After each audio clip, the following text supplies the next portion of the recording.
ताज़ा तरीन वीडियोज़ के लिए चैनल को सब्सक्राइब करके बेल आइकन और ऑल नोटिफिकेशन पर क्लिक करें ताकि आपको मिले हर खबर सबसे पहले।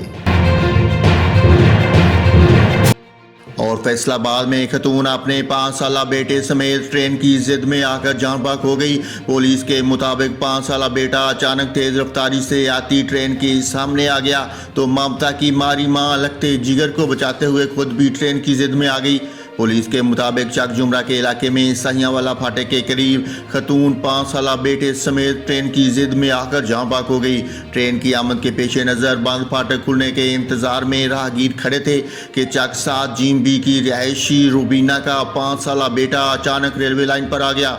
इस दौरान तेज रफ्तारी से आती ट्रेन को देखकर मां बेटे को बचाने के लिए आगे बढ़ी तो मां बेटा दोनों ट्रेन की जिद में आ गए। पुलिस ने कानूनी कार्रवाई के बाद दोनों की लाशें उनके वर्सा के सुपुर्द कर दी।